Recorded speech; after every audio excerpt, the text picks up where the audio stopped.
All right, thank you. Good evening, everyone. I'd like to welcome everyone to this meeting of the Ann Arbor Commission on Disability Issues on Wednesday, May 21st. Just so you know, this meeting will be broadcast live on CTN Cable Channel 16, ATT Channel 99, and online at a2gov.org/watchctn. To speak at public comment, please call toll-free at 1-877-853-5247 or dial 888-788-0099 and enter meeting ID 919-8673-1455. Next, we can do the roll call. So, ladies and gentlemen, on the commission, if you could please, when Kennedy calls your name, unmute, state your name, position, and where you're coming from this afternoon. That would be appreciated. Just 1 second, I'm letting a few people in. No problem. Thank you, Kennedy.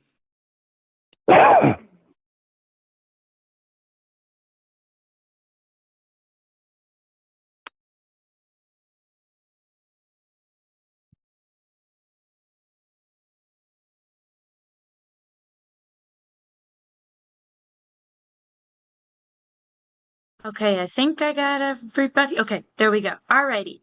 Chair Damon. Good afternoon, everyone. This is Zach Damon, Chairman of the Ann Arbor Commission on Disability Issues, coming to you from Ann Arbor, Michigan, Washtenaw County. Thank you. Vice Chair Keeler. This is Vice Chair Keeler, and I'm calling from Ann Arbor, Michigan, Ward 5. Thank you. Commissioner Mozak. Good afternoon, Commissioner Mozak, calling in from Ann Arbor, Michigan, Washtenaw County. Thank you. Commissioner Solomon. Matthew Solomon, Commissioner, Ann Arbor, Michigan. Thank you. Commissioner Hawkins.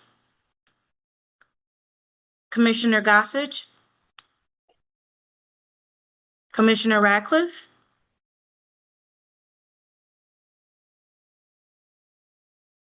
I thought, Rosanita, are you still here? Okay. Commissioner Packard. Commissioner Packard. Yes, here in Ann Arbor. Thank you. Commissioner Chambers. Commissioner Buis. Commissioner Lori Buis, calling in from Ann Arbor, Michigan. Commissioner Ankenbauer. Hello, Commissioner Ankenbauer here, calling in from Ann Arbor. Thank you. And Commissioner Conrad. Hi, Commissioner Annika Conrad, coming from Ann Arbor, Michigan. Thank you so much. All right. Thank you, Kennedy. That is roll call, and welcome, everyone. Thank you again for your time and your commitment. It is appreciated. Next at this time, we would like to move to public comment. Please note, anyone that is on for public comment today has 3 minutes per speaker. Kennedy, do we have anyone on for public comment this afternoon? At this time, we have no one on for public comment. Thank you, Kennedy. No one on for public comment this afternoon. We'll go ahead and move on. Next, we have the approval of today's meeting agenda. All of you should have received the meeting for today's agenda electronically. If there is any additions and or corrections needed to the agenda, please mention them at this time. Otherwise, I would like to make a motion to approve today's agenda. Well, I'll second it. All right. All in favor of approving today's agenda, please unmute and say aye. Aye. Hi. Aye. Aye. Okay, thank you so much. Today's agenda is approved.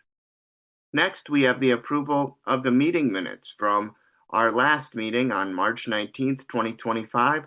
Please note that these meeting minutes were included in the copy of the May agenda and are available electronically. If you did not receive an agenda or the meeting minutes, please let us know and we can provide you with a copy at this time.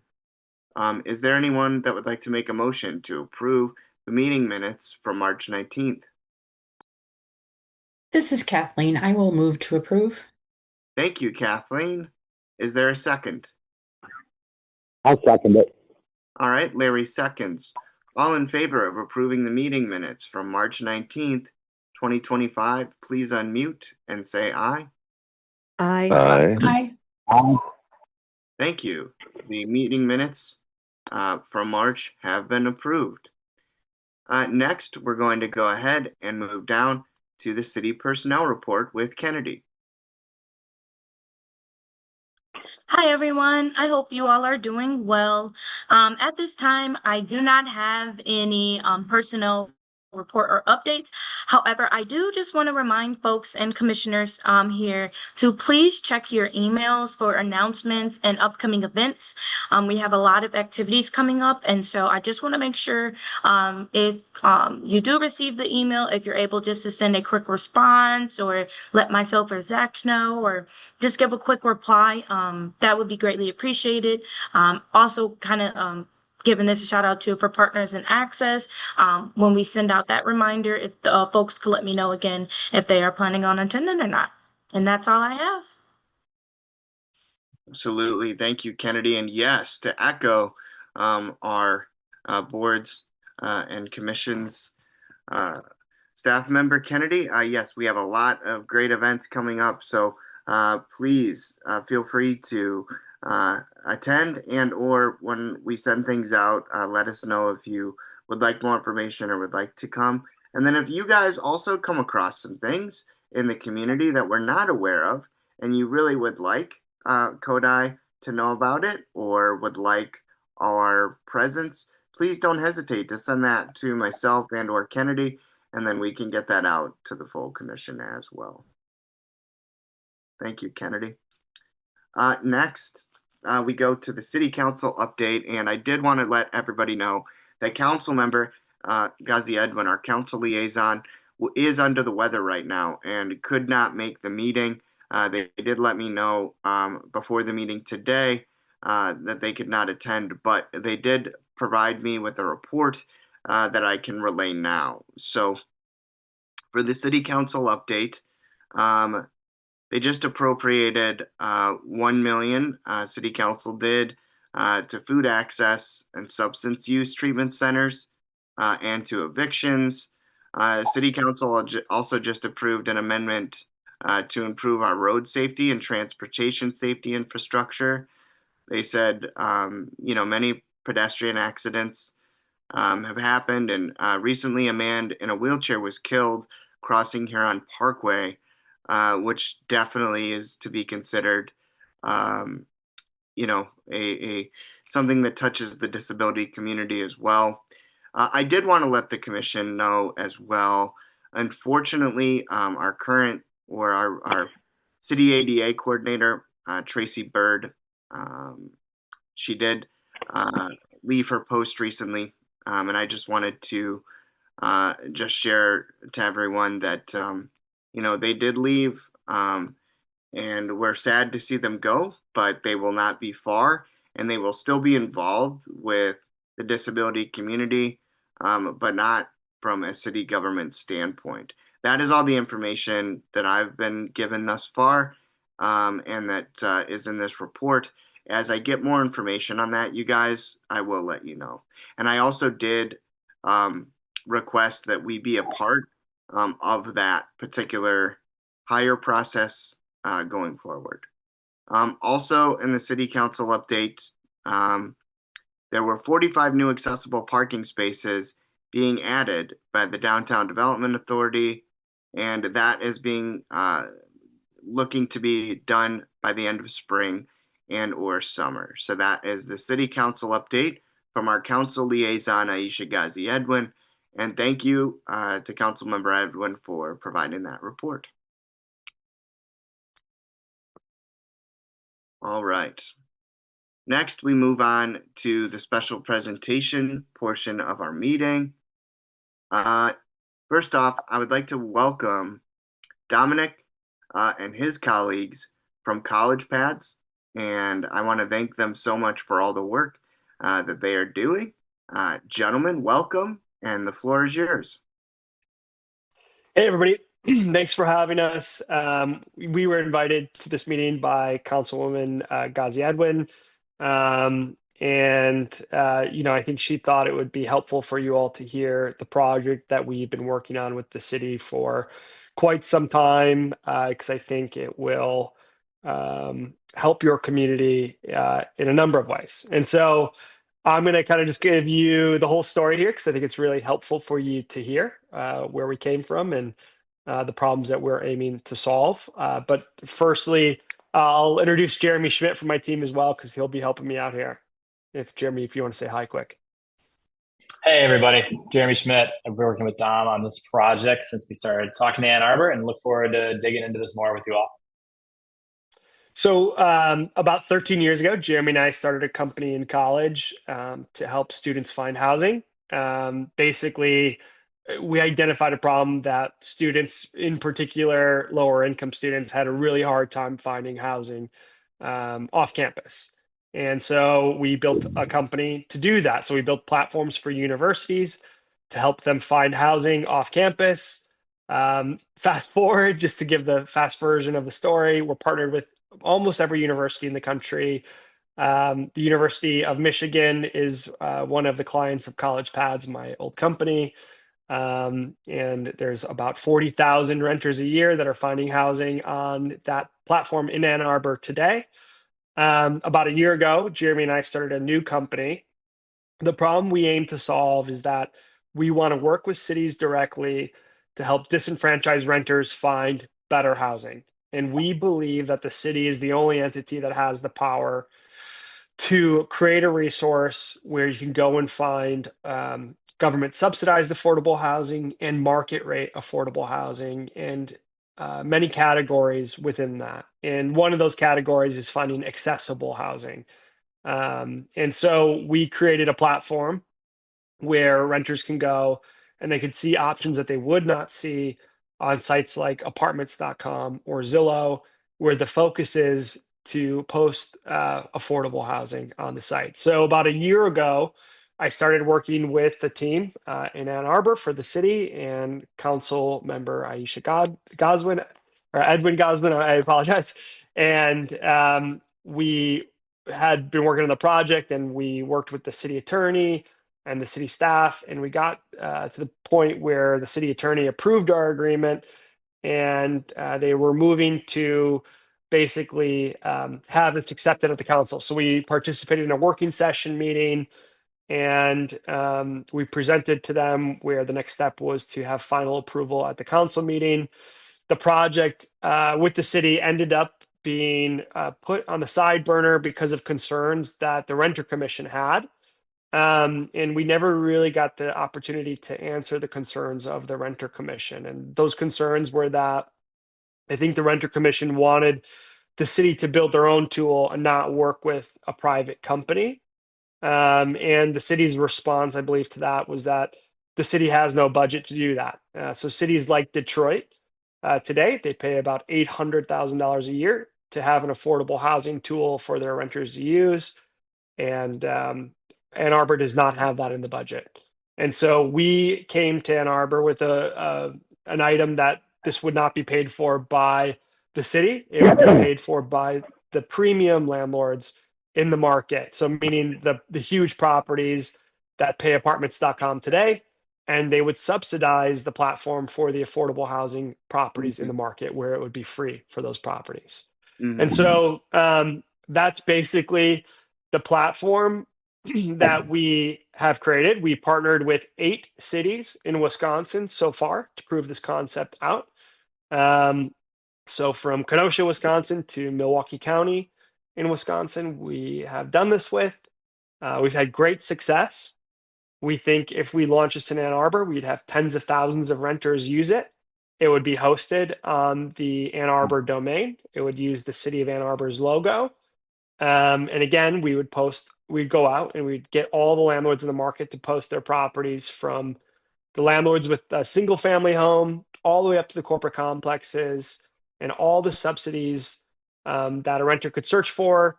They would search on that platform for those subsidies. And so in the meeting that we did with the Ann Arbor Council, we were able to show how there's no options for those disenfranchised renters to go and find housing today. And so we think we can solve a really great problem that those renters face. And then beyond that, specific to this commission, one of the biggest challenges that people have finding housing is any of the small apartments, the single family homes. They're very difficult to find. They're very hard to find online. For folks who are struggling with mobility, we understand it's not easy to get out in the community and look for yard signs or drive around finding phone numbers, things like that. Right. So, we want to make sure we're learning, from all the different commissions in Ann Arbor, understanding the different populations and what we can do to try and build a platform that's going to take everybody's needs into account. And we think this would be something that would impact, folks that you all are working with and trying to advocate for in a significant way as well. I think so. Just kind of diving into the project no longer, is at the forefront of the Common Council approving. So I think what we're looking for is we really want to get the commissions on board with doing this again. And I think the concerns that the Renter Commission brought up, we can solve those concerns and we can build the platform to be what the Renter Commission wanted. And I think. Today, again, there is no resource for affordable housing in the city. We're very confident there needs to be one. And we're very confident that we could help thousands of families find a better home if we did something like this. So that's kind of our ask, is that we're looking for support and feedback to do something like this with the city. And again, the city has had a desire and has vetted this product and was planning to put it in front of the Common Council before the Renter Commission put it on the side burner. So I guess, maybe I'll just open it up to any questions or anything that anyone has. And I see some hands up. So maybe Zach, I guess, first. Yeah. First of all, just to piggyback, first of all, thank you, Dominic. Thank you, Jeremy, for taking the opportunity and the time to present to us today. Yeah, I'm hoping too. I know you guys didn't have time to put together, any slide deck or any materials, but I'd be interested to, if you guys do have something like that, if you could please send it to us for, further review.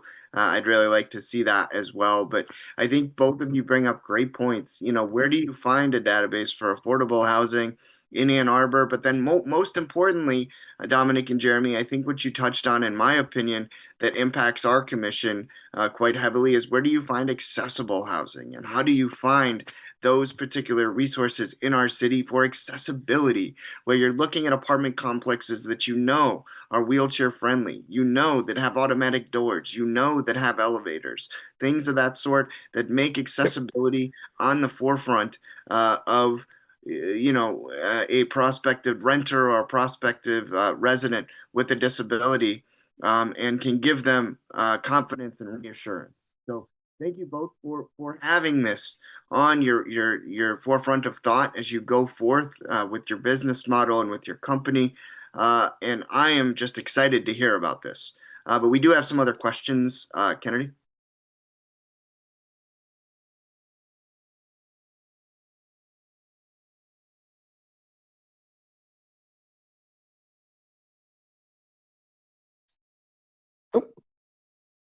I think, Kennedy, I don't know if you're on mute, if you're trying to speak. Otherwise, I do see Annika and Alex both have questions.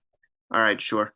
Let's go with Commissioner Gossage, and then Commissioner Conrad will have you go after Alex. Actually, she was first, so I'll have her go. Oh, pardon me. Sure. Go ahead, Commissioner Conrad. Thank you. Thank you both for this presentation. It's really exciting to hear about your tool.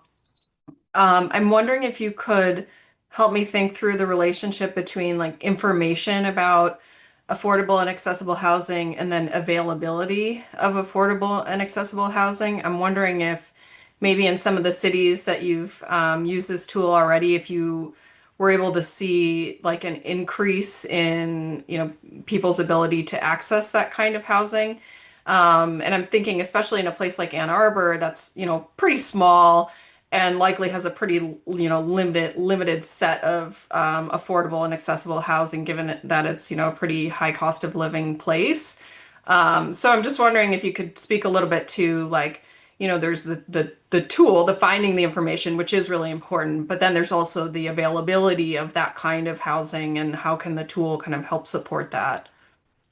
Yeah, so we're never going to be able to solve the amount of units in the market. Obviously that's a much deeper issue that hopefully more units would create a lower price point in the market for renters. What we can do is make the process to land in your home better and easier. And so I think it's all about giving the renters the information that they need and that they don't have today. And so what I always kind of say is imagine that you're a lower income family and you go out to find an apartment. The first place you're probably going to go to is Google, and you're going to type in apartments in Ann Arbor.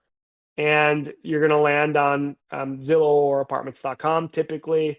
And when you go to those sites, you won't find any apartment that is outside of the most expensive category. The reason for that is that those websites charge $30,000 to $50,000 a year to be on those websites. So if you're an affordable property in the market today, you're not going to participate in those. You're going to rely on people driving by, looking at your for rent sign, or word of mouth. So meaning people telling other people about where they live. So that means if you're that lower income family, you are working very hard just to find the available options in the market, even though there's very few. And so the problem is you're comparing one or two options when you could be comparing 20 or 30 options. And so we're trying to educate renters on not just what those options are, but then the quality of the landlord. And I think, kind of what you all were saying, Zach was saying, is, accessibility is a really good example. So today, that would be like our priority is to go out and get the landlords that have properties that are accessible and label those properties as accessible on the platform. And so creating tools to help renters search is key. And so imagine looking for an accessible apartment today in the market. It's a nightmare. Unless you're going to the most expensive units in the market, which of course are accessible, it's a nightmare. And so what we need to do is go out and find the more mom and pop landlords that have maybe a 20 unit building, that have an accessible building, and we need to label it as accessible. That's something that only the city platform would have the power to do. And that's what we are trying to create here. And that's what would exist today in the city if the Renter Commission hadn't put this on the side burner right now. So I believe renters are facing a huge hurdle today that doesn't need to exist in the market. Great, thank you. Can you say in any of the other cities you've worked in, like how many properties you've brought on the map, so to speak, for people with using this tool? Yep. So in every market that we've launched in so far, we've more than doubled the inventory that sites like apartments.com and Zillow have. And so, we can do that on a case by case basis to show you. But Kenosha, Wisconsin is, that's our longest partner today.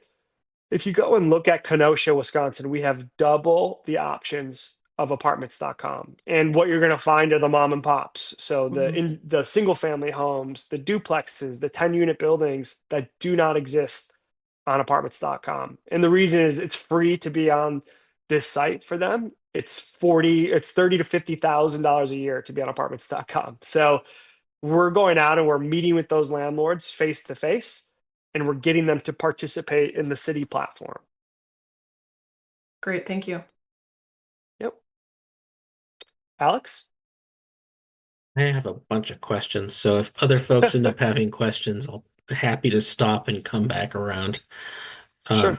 Can we talk a bit about the accessibility piece? First, you were mentioning, this is a website-based tool.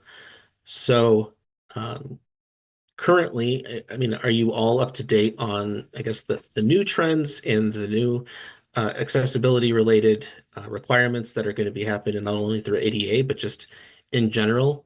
Or do you guys use like an overlay or anything like that? So I was just hoping you could talk about that first. We use the kind of the Waze tool. I believe is the tool that we use to kind of help us monitor are we meeting the WCAG standards, and we had to build that out at the university level. That was a critical piece of what we did. So as we built these with universities, We built them in a way that, and of course, we didn't know as much about that when we began, but we've started to measure and make sure that we are approaching this and building them in the right way. So everything is tabbable. There's alt text on everything.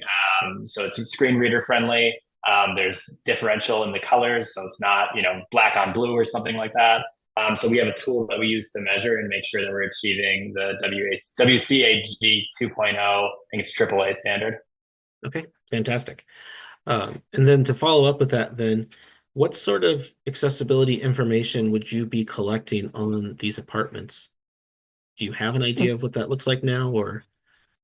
Yep. So we would be meeting with these property groups individually, and we would work with them to establish if they view their property as accessible or not.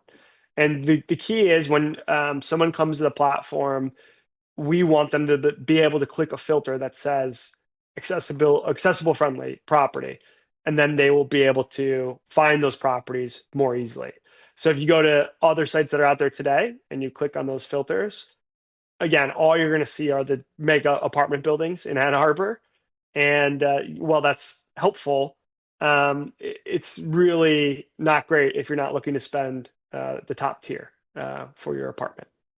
And I think meeting, with your commission, we'd be open to feedback on specifics about, like a bar in the shower or elevators or ramps, things like that.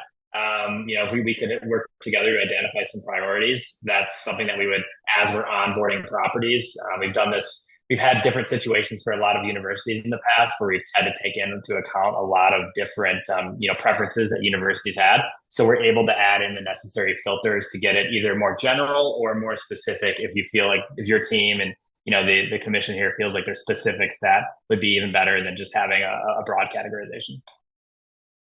Yeah, I think, at least from my perspective, one of the bigger things would be to look at going beyond just ADA and meeting whatever ADA standards might be, and looking at universal design as a bigger concept and trying to collect that sort of information. ADA's, the floor.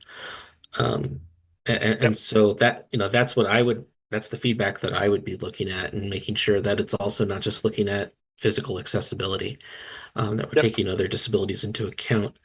I have to say the idea of the complex as self-assessing doesn't thrill me, but maybe that's something that we can always review back at some point as well, just to kind of make sure that the information that's being provided is accurate. I mean, I remember years ago. We will be, I think what we're trying to do is make sure that we're not going to be, a lot of platforms that exist right now, they're accountable to those landlords, and that's the entire accountability structure.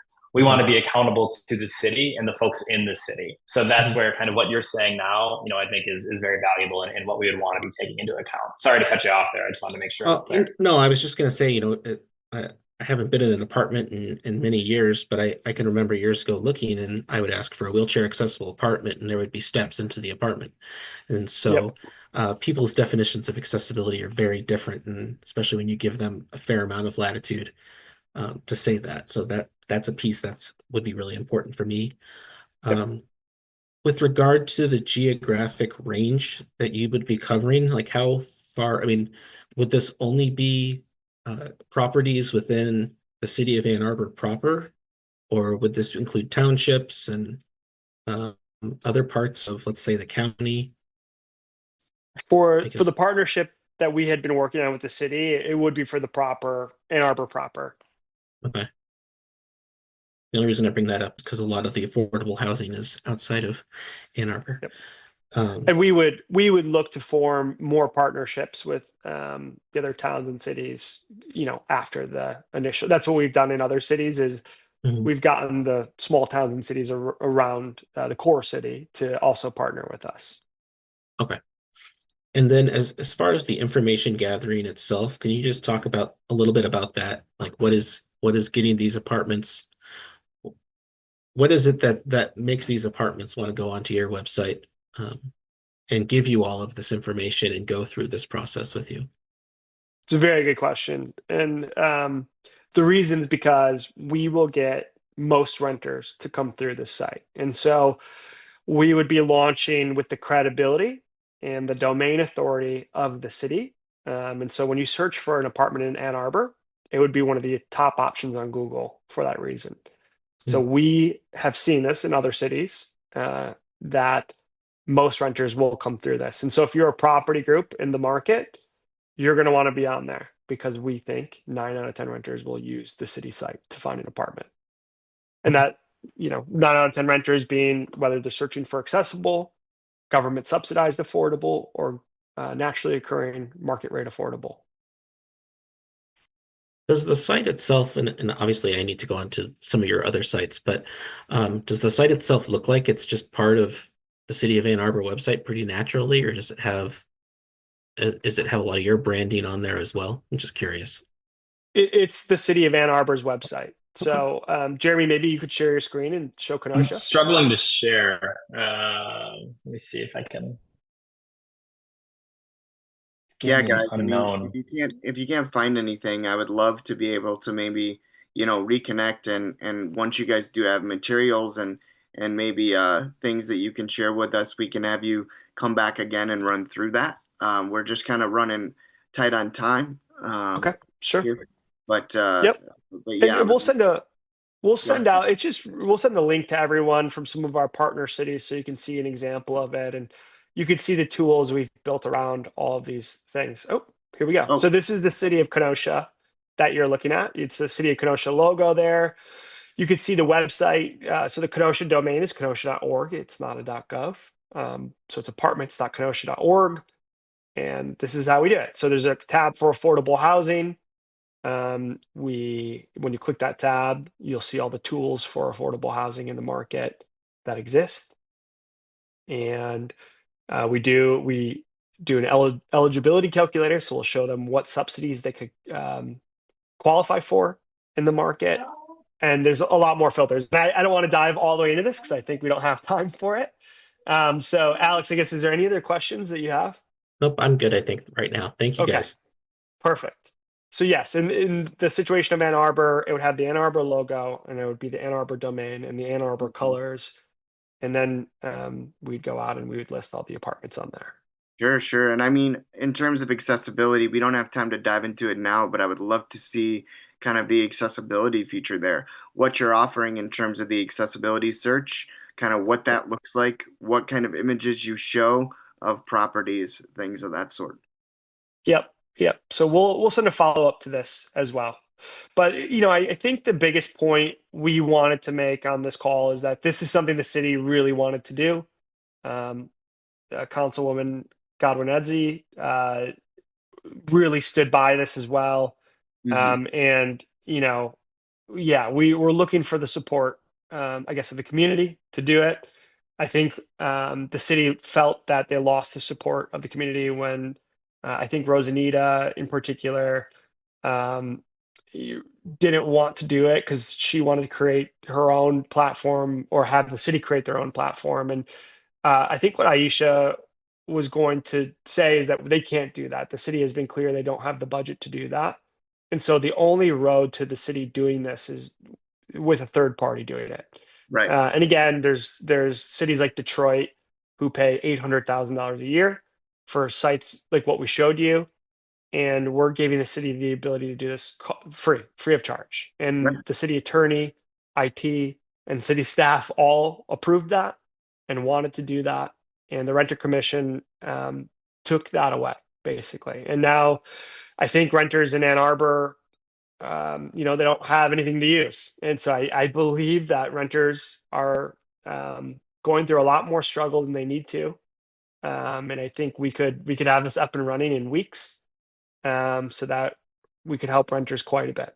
And we've tried reaching out to the renter commission, and I don't think we've had a ton of success. Okay. Well, a little bit, yeah. And what we wanted to say is that we will, any concerns they have or any concerns Rosanita had, we will solve those concerns and we'll build a platform that they can be happy with. Got it. Well, Dominic, first of all, I just want to thank you again for this time. That you and your associate Jeremy as well. Thank you for your time. I just want to, reiterate that I think being able to have a resource for individuals with disabilities to see where affordable, but more importantly, where accessible housing options are, is a very high need. And so, I would love to explore this more. I would love to see your product more in depth. And, thank you for being open and willing to come on with us today. And I hope that both you, Dominic, and Jeremy, that you can feel free to reach out to the Commission on Disability Issues as this continues to develop. Perfect. Well, thank you all so much for Thank you having so us. much. I really Appreciate appreciate it. it. Thank you so much. Okay. Next on our presentations portion, we have the Washtenaw Library for the Blind and the Print Disabled with Katie Monkevich. Katie, good afternoon. Hi, everybody. Thank you for having me. I'm going to tell you about some upcoming events at the Ann Arbor District Library and the Washtenaw Library for the Blind and Print Disabled. Of course, we're very excited about this first one. Visions is coming up in about 2 weeks on June 4th. That's from 11 a.m. to 4 p.m. at the Downtown Library. The 2025 Vision Vendor Fair features a variety of exhibitors who will demonstrate the latest products and services for the blind, visually impaired, and physically disabled. Electronic readers, magnifiers, support services for the blind, Braille devices, library services, CCTVs, leader dogs, and transportation services are just a few of the many outstanding services and products that will be on display. Presentations will also be offered on topics related to vision health, services, and assistive technology. And now I'm going to tell you the program schedule for the day. So at noon, we have Connecting with the Bureau of Services for Blind Persons. The Michigan Bureau of Services for Blind Persons believes in the capacity of people who are blind or visually impaired to achieve employment and independence. To gain a deeper understanding of BSBP's mission and services, we invite you to join us for a presentation featuring BSB counselors and teachers. And at 1 o'clock, we'll be having What is the Michigan Assistive Technology Program and how can it help? The Michigan Assistive Technology Program, MATP, is a service for individuals with disabilities by individuals with disabilities. MATP provides demonstrations, training, and loans of assistive technology to individuals, families, community organizations, businesses, schools, and other entities. Join MATP staff to learn about the program, what is available for demonstration and short-term loan, and much more. At 2 o'clock, we'll be presenting Access for All, how an ADA transition plan is transforming Ann Arbor Parks and Recreation. Over the past 3 years, Ann Arbor Parks and Recreation has developed, adopted, and begun implementing an Americans with Disabilities Act transition plan, a comprehensive commitment to accessibility for all. What started as a small project assessing a handful of parks expanded into a citywide initiative evaluating all city parks, nature areas, and facilities for physical and programmatic barriers. This effort led to a $19 million 30-year commitment, the hiring of the City of Ann Arbor's first accessibility coordinator, and a renewed focus on ensuring accessibility is prioritized in every project. This discussion with Adam Furcho, City of Ann Arbor landscape architect and park planner, and Laura Orta, Director of Organizational Equity, will take you through the journey from development to implementation, offering insights for those considering their own ADA transition plan and anyone interested in the future of accessibility in Ann Arbor parks. And the last presentation of the day will be at 3 p.m. and that is School Services for the Blind and Visually Impaired in Washtenaw County. Washtenaw Intermediate School District staff will discuss types of services provided to students across Washtenaw County. They will also discuss how students qualify, what services look like, and types of technology they use in the classrooms to get students ready for school or job placement.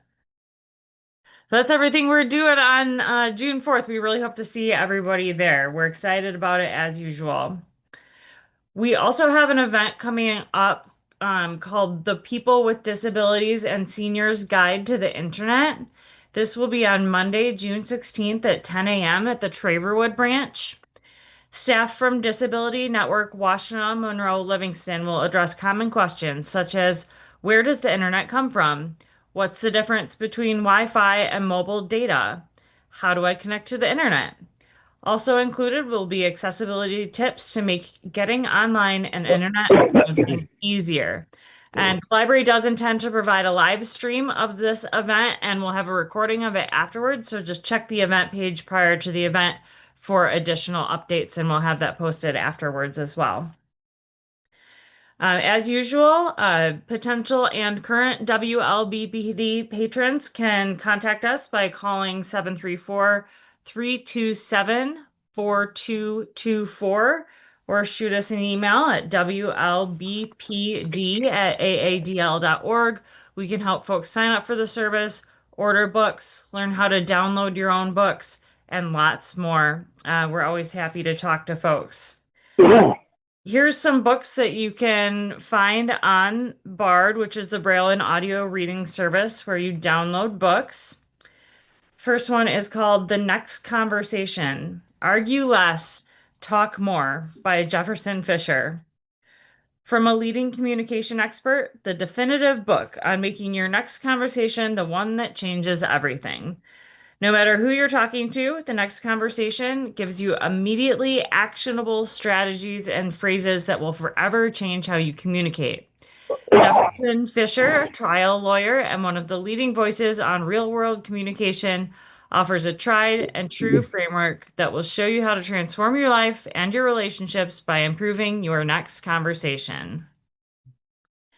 And Your Difference is Your Strength. A Guide to Accepting Yourself for Anyone Who Has Ever Felt Out of Place by Chris Ferraro. You were made to be extraordinary, so get going. Your Difference is Your Strength is a book for anyone and everyone who has ever felt out of place, misunderstood, or just different. It's the book for the kid who was too creative or too shy or too weird and who grew up into an adult who still isn't quite sure where they fit in or if they even want to. It's a book for you. In Your Difference is Your Strength, Chris Ferraro, author of Manifesting, invites the oddballs and underdogs of the world to stop hiding, minimizing, or disguising their differences and instead embrace them in a powerful new way. It's a fearless, joyful call to finally be who you actually are in a world that seems to demand uniformity. Filled with real-life examples, personal stories, journal prompts, and practical wisdom, Your Difference is Your Strength will help you identify your own genre-defying brand of weird and harness that power in your outlook, your relationships, your work, and your life. And that's everything that I have for you all today. Thank you so much, Katie, and to all of you at the library for the physically disabled. Just a great facility there, so many great resources. And I'm very excited for Visions coming up as well. Excited to be there and hope we can have a strong presence from Kodai, you guys. Thank you, Katie. I will be there, of course. That's right. That's right. There we go. Thank We you. got hot dogs. I'll be there. Yes, Yeah. there will be a hot dog vendor. We're looking very much forward to that part. Oh, wait, there will be this year? Yes, there will be. Mhm. Yeah. Oh, okay. The same one that was last year, right, Katie? Yeah, that's right. They're called Is that the Road same one? Dogs. Yeah. They were really great to us last year, so we're excited to have them back. Nice. They were kind of messy, but they were great. That is true. You do need a few napkins, I think. Yeah. The best All right. event of its kind in the state of Michigan just got better. All right. That's fantastic. Thanks, Rob. You're welcome. I mean Thank you, it. Katie. Thanks so much. You're very welcome, and I hope to see you all soon. Have a great day. Yeah, thank you. You too. All right, next we have the report with the Disability Network of Washtenaw Monroe Livingston with Andrea. Andrea, good afternoon. Good afternoon. I'm just going to keep it short and sweet today. And again, continue to promote and encourage the community to join us for the 35th anniversary ADA celebration happening at Disability Network at our Washtenaw Ann Arbor location on Saturday, July 26th from noon to 5 p.m. Come enjoy free food, fun activities, speakers, community resources, and more as we honor and celebrate the 35th anniversary of the Americans with Disabilities Act and Disability Pride. And as I think I do every month, I will mention again that we could use all of your good vibes and any insights you have to hoping that the weather is not like it is currently outside today. Yay. We will host a celebration, rain or shine or storms or whatever, but 50 in rain is not ideal. But we hope to see a large turnout and have everybody come out and help us celebrate that important piece of legislation. That's all I have today, unless anybody has any questions. Thank you, Andrea. No question on my end. Yeah, thank you. I'm very excited to attend the ADA Palooza. I believe that is the Yes, that is the tongue twisted official official name. Absolutely. And you guys speaking of food vendors, you also had some great food vendors last year. Are you going to be having the sort of the same setup as last year? It will maybe not be exactly, but it will be very similar. Yes, there'll be lots of good food vendor options for folks to enjoy for free. Keep the taco truck. Free food, Larry. Yeah, keep that taco truck. That one was excellent. Good. All right, wonderful. Thank you so much, Andrea, and everybody at Disability Network, Washtenaw, Monroe, Livingston, doing great work for our community all the time. Thank you. Thanks. Yep. All right. Next, we have the Partners in Access Committee update with Larry Keeler. Larry? That would be me, and we actually did meet last week on the 14th. There were Commissioner Ackenbauer and Commissioner Mozek came in, and we just talked about the updates were that a lot of the issues that were presented for AAATA, the green card issues, the long time green card issues, and that were addressed, and some of them were taken care of by AATA. Some of them are still there, but they're brought to AATA's attention. And then we went on to my issue that I brought up with the throne bathrooms and the sort of different accessibility to them. I explained earlier about the fact that they're difficult to get in if you don't have a phone, and if they can be difficult to get out of. And I actually did call. I didn't get a hold of that Jonathan Gomer yet, but I found out that they're covered under the Department of Sustainability.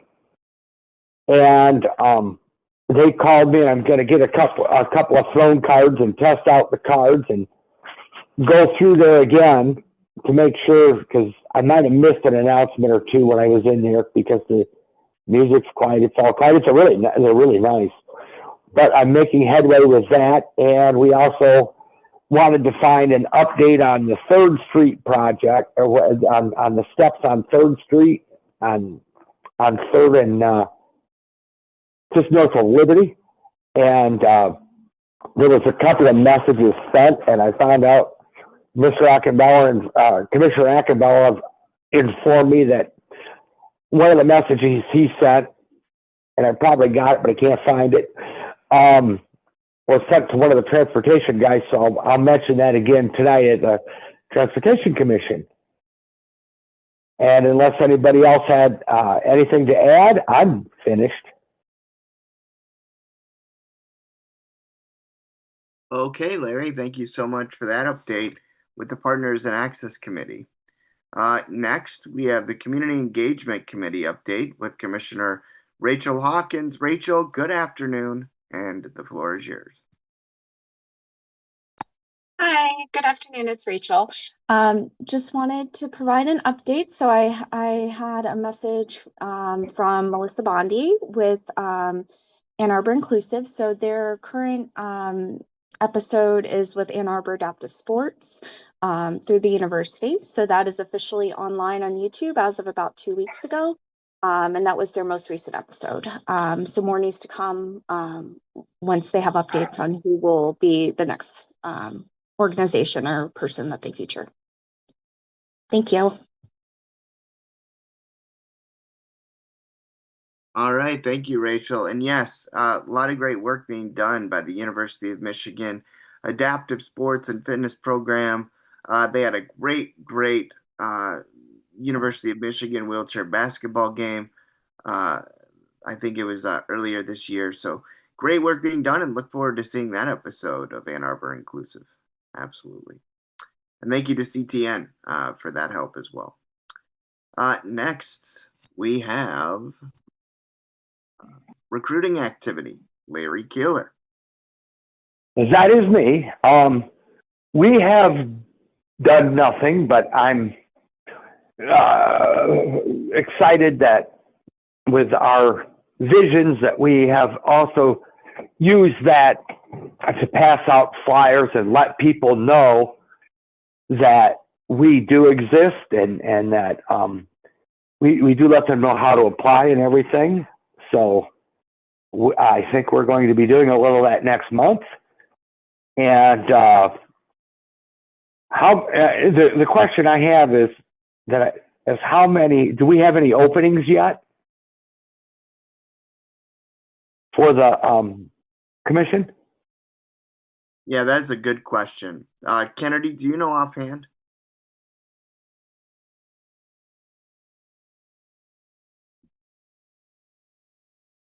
I think you're still on mute, Kennedy. I think she's still muted. Okay. Well, pardon me. I guess I can answer that question. I don't have that metric in front of me at this time, Larry, but I can go ahead and get that information for you. Yeah, and I'm sure if Kennedy's listening, if she's listening, she'll probably send it to us too. I would imagine I can get it too. So we'll get that by then, because I don't want to start recruiting a bunch of people and then not have an opening for them. You know. Well, didn't we have at least one departure this year so far? I believe, but yeah, that's correct. We are going to have a seat open soon. That's correct. I just said we'll have to double check on how soon that seat will be open, folks. So, thank you. All right. Okay, well, that's it for recruiting. All right. Thank you. Okay. Well, don't go anywhere, Larry, because we have the Transportation Commission update up next. Well, you ain't getting nothing from me on that one. I gave you 2 last month, so I did give you the April and March ones, and the next one is this evening at 7 p.m. and you can watch that on CTN if you'd like.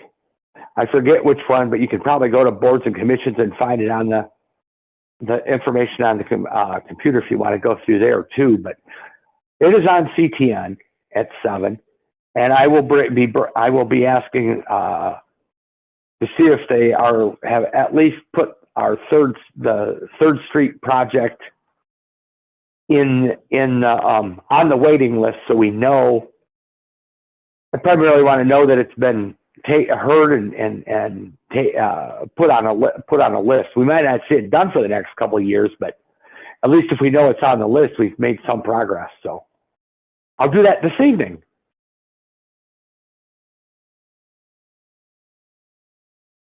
Okay. Thank you, Larry. Do appreciate that. Next, we have the U of M Council for Disability Concerns meeting update with Commissioner Matthew Solomon. Matthew, the floor is yours, sir.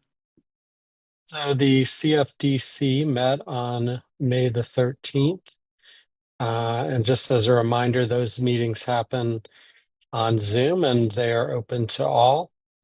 The first part of the meeting was an open discussion of the future of disability accessibility at U of M, given upcoming imminent changes in leadership. Concerns, questions were raised. It appears to be very much a time of transition where guidance is still forthcoming about what policy changes, if any, will occur that will affect the disability community. So, again, it was a kind of open discussion in which more questions were raised than were answered.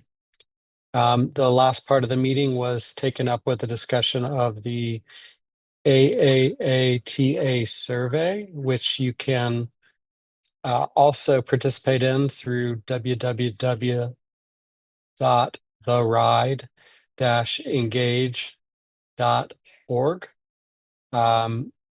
Some discussion of that survey, which, as it was presented to us, felt like disability accessibility was not one of the major concerns of this survey, but all are urged to fill out the survey and make your thoughts known. It appears, and Larry may know more about this than I, that the city is considering changes to its existing transportation system and trying to strike a balance between either expanding areas of service or expanding frequency of rides to existing routes. So this survey is meant as a mechanism to gather additional information to be taken under consideration. Again, would urge all to participate in the survey. And that's all I have for you at this time. Thank you, Matthew. Looks like we have a question. Commissioner Mozak. I just wanted to make a couple comments to what Matthew shared. Thank you for sharing all of that. I wanted to let you know that it's my understanding that the survey was presented to the body by someone in the body, not someone from the Transportation Authority. So in terms of the survey and what it provides and what it doesn't provide, I'm not sure, because I wasn't there, if a complete accurate picture was given about the survey. I'm wondering why the RIDE wasn't asked to come present the survey themselves to give the best information. So that's just one thought on that. I highly encourage everyone to please fill out that survey, to remind everyone also that there is a local advisory council that meets the second Tuesday of every month. That's for our disabled and senior citizens who are interested in the RIDE and the work that it does. And just wanted to share all of that as well. So thank you. Thank you so much, Kathleen. Do appreciate that. Matthew, do we have access to that survey, or is it in the council minutes? Do you know? There's no chat on this particular meeting. Otherwise, I could paste it in. I want to underscore what Commissioner Mozak just added, which I think is important framing. The presenter about this survey was someone by the name of P.F. Anderson, who is, as clarified, a member of the CFDC, but not affiliated with the RIDE. That person framed the presentation in terms of concerns about the survey and its structure. So I think Commissioner Mozak makes a really important point, and I will do my best to try and get access to the slides. I can certainly share the link if there's a mechanism to do that in a Zoom seminar format. I'm just not quite sure how to do. Yeah, no problem, Matthew. I mean, if there's a way to just send Kennedy or myself the direct link, then I can forward it to the commission. If yourself and the CFDC are comfortable with that, then we can fill it out. Okay, Yeah, Yeah, I'd the like to survey take is a, open. I'd like, Survey is oh. open to everyone. The Okay. slides may be another question. Okay. Okay. I would say, I'd like to take a look at, go ahead, Larry. oh, go ahead. Oh, sorry, I just have a hard time getting up and raising my hand on it. I'd like to take a look at that too, because I want to see where it's slanted, where it's coming from, because this is the first I've heard of that particular survey, so. Yeah, this is Annika Conrad. Yeah, I was wondering too if we would be, I know there's the local advisory board, transit board for disability. I wonder if our group would be consulted at any point about like the results of the survey. I filled it out and it was clear to me that it doesn't address accessibility specifically, and it felt like I was being asked to kind of weigh either frequency of transportation or range of transportation, which I feel like those two things don't really square when you have disabilities or mobility limitations. And they sounded like some pretty significant changes to service. So I just wondered if there's a possibility that this group would be consulted at any point. That could happen. That could happen. If it goes through the LAC, I could bring it up to your attention. Okay. Yeah, great points, Commissioner Conrad. Thank you. Kathleen? So I wanted to add that the RIDE implemented so there was the millage and all of that. We implemented a long-range plan that goes out to 2045. They just implemented last August increased service and a lot of the things that were in the long-range plan. I believe that is what the survey is connected with. It's connected with, does the community want more frequency of service? Does the community want service to go to other areas? To be specific though, the AAATA has a legal agreement with the city of Ann Arbor, the city of Ypsi, and the city of Ypsilanti Township. They hold POSAs, point of service agreements, with Pittsfield, I believe. I'm not sure Ann Arbor Township is included in that, but Pittsfield for sure, and a couple of other areas. And so that's another important thing to take into consideration as well. But the survey, I believe, was designed solely around the long-range plan and what service needs are there. That being said, it is also extremely important that if you have concerns about accessibility and things like that that are not addressed in the survey, to please let them know that might be something that you would want to have considered in the future. But I'm not sure that accessibility to the service has anything to do with frequency of service and service to the different areas. There was an onboard survey that was completed last year in October. Dr. Hugh Clark is the one who did that, and that was presented at the last board meeting. They are taking information from that as well. Got it. Thank you. Really appreciate that insight, Commissioner Mozek. All right. Anything else on this topic at this time? Okay. Moving on to the chair report. Just wanted to let you know, we still will be attending Visions coming up. So excited about that. Please let us know if you would also like to attend. Also, we did get asked to be a part of the Ann Arbor Juneteenth celebration coming up in mid-June.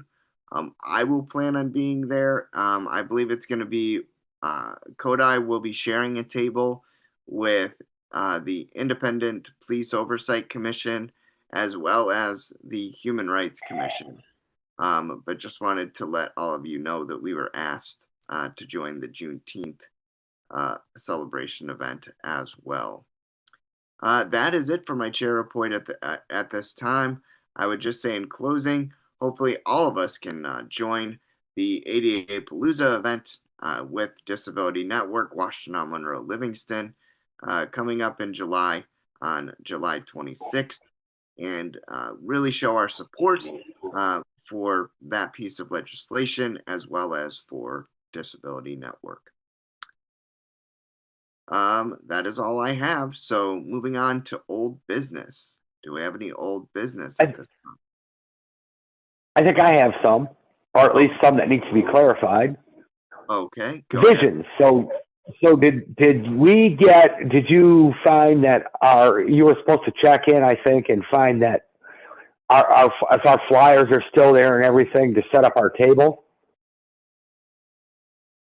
Yeah, Larry, we do have flyers. They're currently being drafted, and Kennedy sent that to us for approval. So she sent that today, and I will be replying once I review the flyers. But we do have all that stuff. Okay, so we got the flyers, we got the table, do we have people that are besides you and I probably that are going to be there, or You mean for do Visions? we have any Or other volunteers? For Visions. yeah, for Visions. Yeah, I did. I signed up myself, and then we have, I think, 3 other spots. So it'd be myself. I don't speak for any other commissioners, but I believe Commissioner Packard will plan on being there as well. And then we have a spot for one other if they would like. Yeah, well, there's me, but Right. myself, Me, yeah, Commissioner Packard, as of right now. okay. Yeah. We haven't really talked it over much, but I kind of figured that we were going to do it, but we just haven't really hit it. So Yeah. we did. Okay. Well, let me know if there's anything else that, in the future you want to talk about. We still have some time before June, so. We do. Okay. All right. Anything else under old business? Okay. Do we have any new business this afternoon? We currently have no new business. Thank you, Kennedy. No new business. Do we have any communications at this time? At this time, we do not have any communications. Is there any commissioner on now who has any communications? Seeing none, we have no communications. All right. Well, with that being said, is there a motion to adjourn? I will move to adjourn. All right. Is there a second?